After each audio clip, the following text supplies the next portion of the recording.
بسم اللہ الرحمن الرحیم۔ السلام علیکم دوستو، دنیا بھر کی خبروں میں آج آپ سنیں گے، لیکن اس سے پہلے اگر ہو سکے تو لائک، سبسکرائب اور بیل آئیکن کا بٹن ضرور دبا لیں، شکریہ۔ چینی کرونا ویکسین 86% تک مؤثر ہے، متحدہ عرب امارات۔ شام کی حمایت جاری رہے گی، ڈاکٹر صدر حسن روحانی۔ چائنا نے بھارت کے ساتھ سرحدی علاقے پر آرمی کیمپس بنانا شروع کر دیے۔ جاپان میں اب کمپیوٹر لڑکے لڑکیوں کے لیے رشتے ڈھونڈیں گے۔ میاں نواز شریف کے جواب پر پی ڈی ایم کہکوں سے گونج اٹھی۔ مجھے سمجھ نہیں آ رہی کہ اپوزیشن چاہتی کیا ہے، وزیر اعظم عمران خان۔ چائنا نے بھارت کے ساتھ مشترکہ یادگاری ٹکٹ منسوخ کر دیا۔ پاکستانیوں کے لیے ویزا پالیسی میں کوئی تبدیلی نہیں ہے، سعودی عرب۔ دنیا میں 8 کروڑ سے زائد افراد بے گھر ہو چکے ہیں، اقوام متحدہ۔ انڈین کسانوں کے ساتھ وزیر داخلہ کے مذاکرات ناکام۔ کسانوں نے مارکیٹوں کو آنے جانے والے تمام راستے ٹریکٹر لگا کر بند کر دیے۔ چائنا نے اپنا مصنوعی سورج تیار کر لیا۔ پی ڈی ایم ارکان اسمبلی کے استعفے پیش کرنے کا سلسلہ جاری۔ صحت کے لیے منفی سوچ انتہائی خطرناک۔ تو آئیے چلتے ہیں اب خبروں کی تفصیل کی جانب۔ متحدہ عرب امارات کی حکومت نے کہا ہے کہ کورونا کی چینی ویکسین 86% تک مؤثر ثابت ہوئی ہے۔ متحدہ عرب امارات میں 125 ممالک سے تعلق رکھنے والے 21,000 افراد کو رضاکارانہ بنیادوں پر یہ ویکسین دی جا چکی ہے۔ ان کی عمریں 18 تا 60 برس کے درمیان ہے۔ محکمہ صحت نے بتایا کہ اس ویکسین کا کوئی شدید رد عمل نوٹ نہیں کیا گیا ہے۔ دبئی کے حکمران شیخ محمد بن راشد نے بھی رضاکارانہ طور پر خود کو اس ویکسین کے لیے پیش کیا تھا۔ ایرانی صدر ڈاکٹر حسن روحانی نے کہا ہے کہ ان کے ملک کی جانب سے شام کی حمایت جاری رہے گی۔ انہوں نے یہ بات شامی وزیر خارجہ فیصل مقداد کے ساتھ تہران میں ایک ملاقات کے دوران کہی۔ صدر ڈاکٹر روحانی نے شامی حکومت پر زور دیا کہ مقبوضہ گولان کی پہاڑیوں میں اسرائیل کے خلاف مزاحمتی تحریک جاری رکھی جائے۔ چین نے بھارت کے ساتھ سرحدی علاقے LAC پر آرمی کیمپس بنانا شروع کر دیے ہیں تاکہ بھارت کے ساتھ تنازع کی صورت میں اپنی تیاری کو بڑھایا جا سکے۔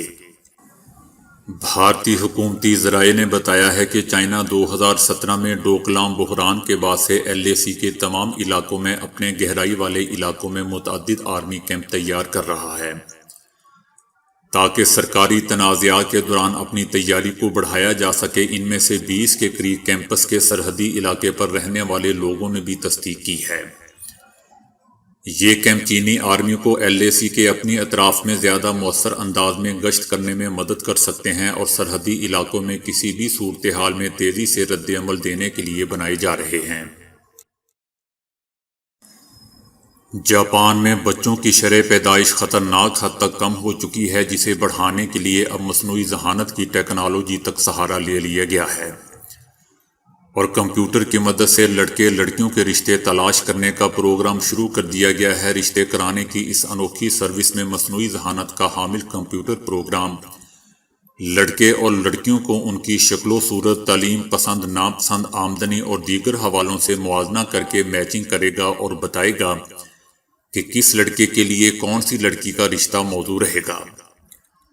اس سروس میں جاپانی حکومت نے 1 کروڑ 40 لاکھ پاؤنڈ تقریباً 3 ارب روپے خرچ کیے ہیں۔ حکام کا کہنا ہے کہ مصنوعی ذہانت کی ٹیکنالوجی پروگرام سے زیادہ بہتر طور پر لڑکے لڑکیوں کو ملایا جائے گا، کیونکہ انسان میں غلطی کا خطرہ زیادہ ہوتا ہے۔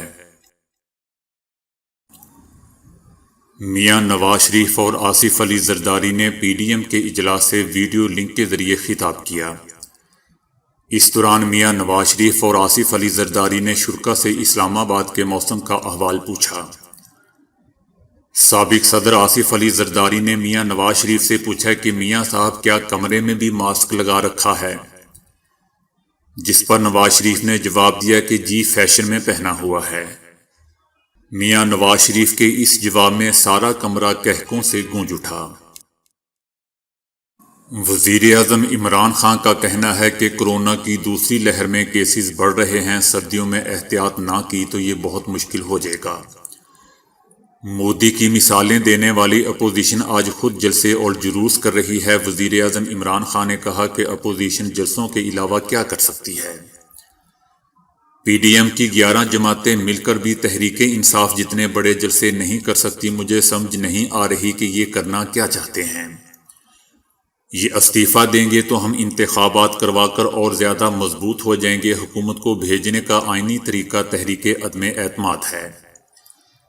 اپوزیشن تحریک عدم اعتماد پیش کرنا چاہتی ہے تو اسمبلی میں آ جائے۔ عمران خان کا کہنا تھا کہ اپوزیشن کی آوازیں جمہوریت کی فکر میں نہیں نکل رہیں، بلکہ ان کو فکر یہ ہے کہ اب یہ سب پکڑے جائیں گے۔ بڑے بڑے مافیان لیگ کے ساتھ ملے ہوئے تھے جو پکڑے جا رہے ہیں۔ جو ان کی مالی مدد کرتے رہے تھے وہ اربوں روپے کی سرکاری زمینوں پر قابض تھے۔ پنجاب میں گزشتہ 10 سال میں صرف 6 ارب روپے کی ریکوری ہوئی تھی، لیکن ہم نے 27 ماہ میں پنجاب میں 207 ارب کی ریکوری کر لی ہے۔ عمران خان نے کہا کہ ہم قومی مکالمے سے کبھی پیچھے نہیں ہٹے۔ سیاسی ڈائیلاگ کی بہترین جگہ پارلیمنٹ ہے۔ میں نے پہلے دن کہا تھا کہ پارلیمنٹ میں تمام سوالوں کے جواب دینے کو تیار ہوں۔ جمہوریت تب چلے گی جب مکالمہ ہوگا، لیکن ہم جو بات کرتے ہیں اپوزیشن کہتی ہے کہ ہمارے مقدمات معاف کر دیں، حالانکہ اپوزیشن رہنماؤں کے خلاف مقدمات انہی کے دور حکومت میں بنائے گئے تھے۔ لیکن ہم کسی بھی صورت میں این آر او پر بات نہیں کریں گے اور کرپشن مقدمات معاف نہیں کر سکتے۔ وزیر اعظم عمران خان نے کہا کہ ترقی پذیر ممالک اپنی بدعنوان اشرافیہ کی کرپشن کے باعث غربت کا شکار ہیں۔ ترقی پذیر ممالک کے بااثر افراد منی لانڈرنگ کے ذریعے دولت امیر ملکوں اور ٹیکس چوری کے غیر ملکی ٹھکانوں میں منتقل کرتے ہیں۔ انہی کی وجہ سے یہ ممالک مفلسی کے گھاٹ اتارے جا رہے ہیں۔ چائنا نے بھارت کے ساتھ مشترکہ یادگاری ٹکٹ جاری کرنے کا فیصلہ منسوخ کر دیا ہے۔ چائنا کے اسٹیٹ پوسٹ بیورو نے اس سال اپریل میں 2 طرفہ تعلقات کے 70 سال مکمل ہونے پر یادگاری ٹکٹ جاری کرنے کا اعلان کیا تھا۔ دوستو، لداخ کے سرحدی تنازع میں دونوں ملکوں میں کشیدگی کے بعد سے چائنا بھارت تعلقات میں تناؤ مسلسل بڑھ رہا ہے۔ چائنا نے بھارت پر واضح کیا تھا کہ وہ موجودہ صورتحال کو سمجھنے میں کوئی غلطی نہ کرے۔ چائنا نے یہ بھی کہا تھا کہ بھارت کی جانب سے جان بوجھ کر چینی افسروں اور اہلکاروں کو اشتعال دلایا جا رہا ہے، جو مسلح تصادم اور انسانی جانوں کی ہلاکت کا سبب بن رہا ہے۔ سعودی عرب نے کہا ہے کہ سعودی عرب میں قانونی طور پر مقیم پاکستانیوں کو ملک بدر نہیں کیا جاتا۔ پاکستانیوں کے لیے ویزا پالیسی میں کوئی تبدیلی نہیں ہے۔ پاکستانیوں کو سعودی عرب سے واپس نہیں بھیجا جا رہا، صرف ان لوگوں کو واپس بھیجا جاتا ہے جن کے پاس دستاویزات موجود نہیں ہوتی۔ اقوام متحدہ کا کہنا ہے کہ کورونا وبا کے دوران سیز فائر اور صبر و تحمل کے مظاہرے کی اپیل کے باوجود ظلموں اور تشدد کے نتیجے میں بے گھر ہونے والے افراد کی تعداد ریکارڈ سطح کو پہنچ چکی ہے۔ 2019 کے اختتام تک 3 کروڑ پناہ گزینوں سمیت 7 کروڑ 95 لاکھ افراد بے گھر یا متاثر ہوئے تھے۔ 2020 کے دوران مزید افراد گھر چھوڑنے پر مجبور ہوئے ہیں، جس کے بعد یہ تعداد بڑھ کر 8 کروڑ سے زائد ہو چکی ہے۔ اگر عالمی رہنماؤں نے لڑائیاں نہ روکی تو ہم ایک ایسے تاریک سنگ میل کو عبور کر رہے ہیں جو بڑھتا ہی چلا جائے گا۔ کورونا کی وبا کے دوران میں تشدد میں کمی کی بجائے انسانی زندگی کا ہر گوشہ متاثر ہوا اور زبردستی بے گھر کیے گئے افراد کے لیے پہلے سے موجود مسائل مزید گمبھیر ہوئے ہیں۔ انڈین وزیر داخلہ کا نئے زرعی قوانین کے خلاف احتجاج کرنے والے کسانوں کے ساتھ ہونے والے مذاکرات ناکام ہو چکے ہیں۔ تاہم وزیر داخلہ کے ساتھ مذاکرات کی ناکامی کے بعد چھٹے مذاکراتی دور پر بھی غیر یقینی کے بادل منڈرا رہے ہیں۔ وزیر داخلہ نے منگل کو کسانوں کے مختلف گروپس کے 14 قائدین سے ملاقات کی تھی، تاہم یہ اجلاس کسی پیش رفت کے بغیر ہی ختم ہو گیا تھا۔ کسان وزیر داخلہ سے صرف ہاں یا نہ میں جواب مانگ رہے تھے۔ کہ کیا حکومت نئے قوانین کو واپس لے گی یا نہیں۔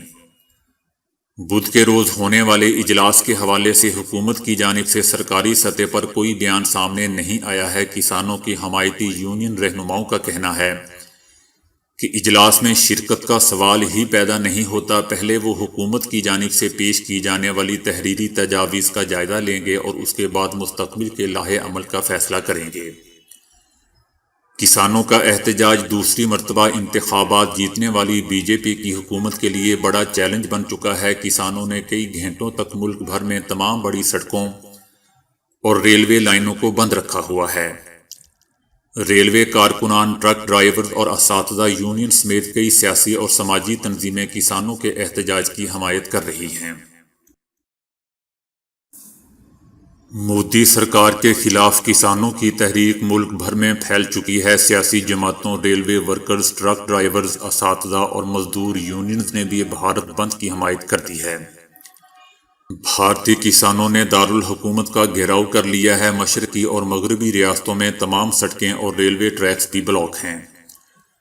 کسانوں نے مارکیٹوں کو آنے اور جانے والے راستے ٹریکٹر لگا کر بند کر دیے ہیں۔ کانگریس سمیت بھارت کی 14 سیاسی جماعتوں نے کسانوں کی حمایت کر دی ہے۔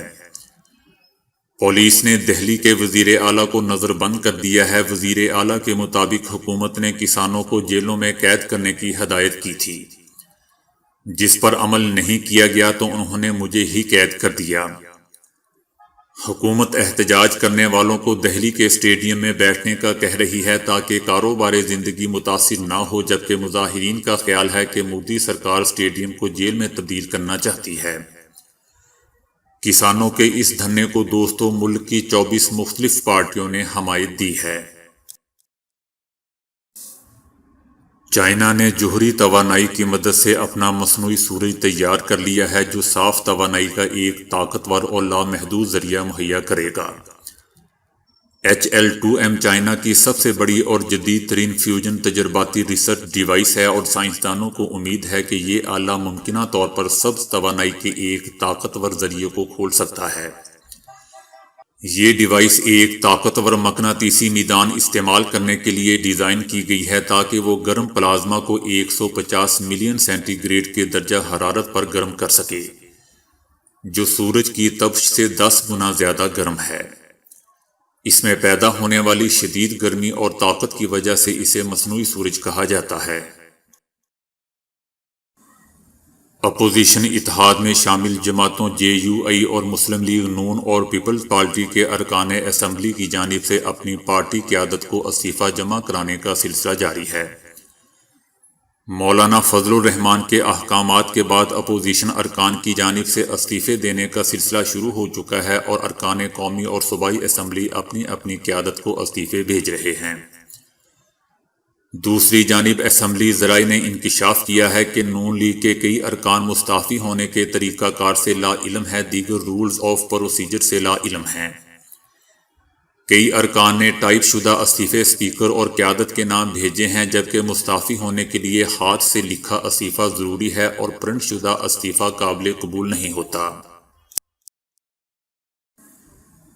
کبھی آپ نے سوچا ہے کہ منفی سوچ کس حد تک آپ کو متاثر کر سکتی ہے؟ منفی سوچ صرف آپ کے معاشرتی رشتوں میں ہی بگاڑ نہیں پیدا کرتی، بلکہ یہ خود آپ کی صحت کے لیے بھی انتہائی خطرناک ہے۔ حال ہی میں کی جانے والی ایک تحقیق میں یہ انکشاف ہوا ہے کہ درمیانی اور بڑی عمر کے ایسے افراد جو لوگوں کے بارے میں منفی سوچ رکھتے ہیں، انہیں دیگر انسانوں کی نسبت فالج کے حملوں کا دگنا خطرہ ہوتا ہے۔